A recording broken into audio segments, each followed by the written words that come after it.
bon samedi tout le monde. Comment s'est passée votre semaine? Avez-vous atteint vos objectifs? Donc, on a envie de savoir. Vous pouvez nous écrire un commentaire là, sous la vidéo. Nous, notre semaine, c'est comme ça que ça a été. On a accueilli des bébés chiens cette semaine. Pinky a eu ses bébés. Puis, on est vraiment fatigués. Donc, ça a été un accouchement difficile. Pinky est une maman un petit peu maladroite pour sa première portée. Donc, elle a besoin de beaucoup d'assistance, puis on dort pas beaucoup. On se partage un peu les moments là, pour aider Pinky. Ce qui fait qu'il y a eu des petits glitches dans notre routine. On n'a pas... il y a des journées là, où on n'a pas tout à fait suivi notre routine comme on aurait dû, mais on est toujours revenu à la routine le lendemain. Donc, en fait, ça m'amène à mon premier point, qu'il y a des situations de vie qui sont prévues ou pas, qui fait qu'on a des excès, qu'on n'a pas suivi la routine, qu'on a oublié de prendre une collation, qu'on ne s'est pas hydraté. Mais l'important, c'est de ne pas s'attarder. Le lendemain, on revient à la routine, on repart. C'est toujours une nouvelle journée qui commence. Donc, on ne s'attarde pas sur le négatif, puis on repart. Donc, nous, hier, c'était notre pesée. On fait toujours notre pesée le vendredi matin. On a chacun perdu 2 livres, fait qu'on est super contents, malgré la semaine plus fatigante et les petits écarts là, qui est arrivés. Donc, aujourd'hui, ce qu'on regarde pour entamer la 2e semaine du programme de perte de poids, c'est les shakes. Donc, les shakes, c'est vraiment un élément central du programme.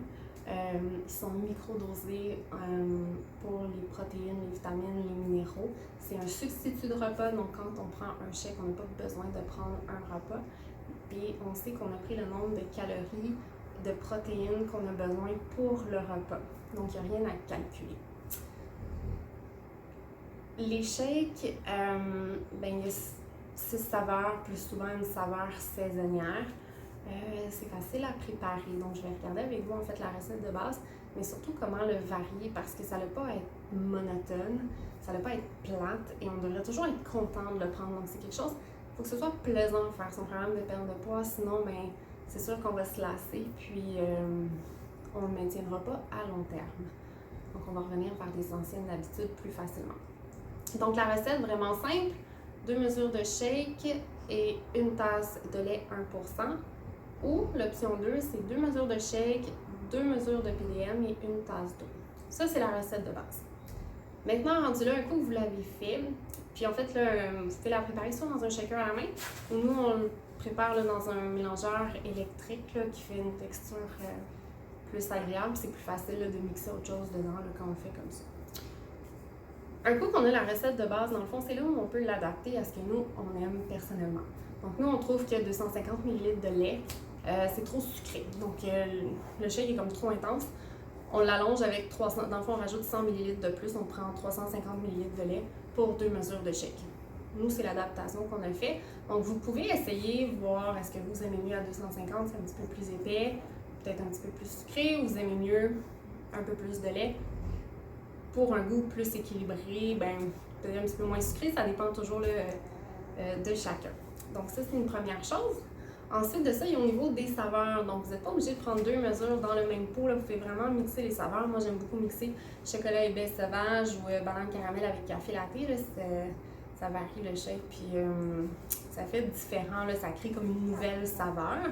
Sinon, on rajoute des fruits dedans. Donc, en passant au mélangeur électrique, là, on peut rajouter une demi-banane ou des fruits congelés. Puis en ajoutant des fruits congelés, on a une texture différente aussi.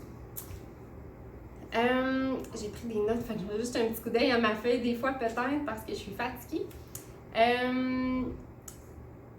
Ensuite, au niveau des textures du shake, si on veut qu'il soit plus onctueux, en le passant au mélangeur électrique, 2-3 minutes, il va venir plus épais. Mais on peut aussi rajouter 2-3 glaces dedans. Donc là, on va avoir une texture encore plus onctueuse. Les fruits congelés font cet effet-là un peu aussi, mais rien n'empêche de rajouter des glaces plus les fruits congelés là, pour quelque chose qui est vraiment comme un milkshake un peu. C'est vraiment bon. Sinon, il y a aussi le contraire, l'opposé qui est possible, c'est-à-dire de le prendre chaud.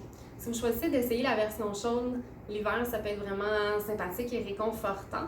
Donc, ce qu'on fait, c'est qu'on prend nos 2 mesures de shake, ou 2 mesures de shake, 2 mesures de PDM. On rajoute quelques cuillères de lait ou d'eau, selon ce qu'on a prévu. Puis on fait comme une petite pâte avec, puis ensuite on réchauffe au micro-ondes une tasse de lait ou une tasse d'eau, puis on mélange tout ça ensemble, puis saupoudrer un peu de cannelle, puis ça fait quelque chose qui est complètement différent dans le fond, mais qui est toujours le même nombre de protéines et de calories qu'on a besoin. On peut aussi augmenter le nombre de protéines qu'il y a dans son shake. Donc si par exemple, on trouve que notre shake ne nous soutient pas assez longtemps, c'est normal au milieu de la matinée d'avoir encore faim. D'ailleurs, c'est la petite parenthèse, c'est pour ça qu'il y a une collation au milieu de la matinée.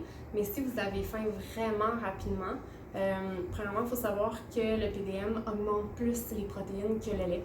Donc, il y a 7 ou 8 grammes de protéines de plus quand on le fait avec du PDM versus avec du lait. Mais sinon, on peut augmenter les protéines avec du yogourt grec, avec du tofu, du beurre d'arachide. Donc ça, c'est des possibilités. Ça change les textures aussi. Finalement, on peut le prendre sous une forme solide, donc c'est-à-dire en crêpe ou en muffin. Donc ça, on a mis les recettes, là, on a tout préparé là, des ressources, des recettes de shake, des recettes de crêpes, muffins, qu'on va mettre le lien sous la vidéo. Donc dans un seul lien, on a tout rassemblé ensemble. Vous allez pouvoir cliquer sur le lien puis voir toutes les recettes. Mais ça peut être une autre option. Donc le matin, on n'a pas envie de boire un shake.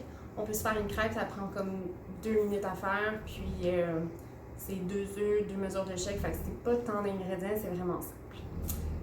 Et finalement, dans le fond, ce que je veux vraiment... ce qu'on veut vraiment cette semaine, c'est d'expérimenter les shakes puis d'aller vraiment voir qu'est-ce qu'on aime puis de se créer un plaisir à le prendre. Mais c'est important de quand même toujours suivre au moins la recette de base. Donc de ne pas couper, par exemple, le nombre de mesures de shake ou la quantité de lait parce qu'on a besoin de ces grammes de protéines-là.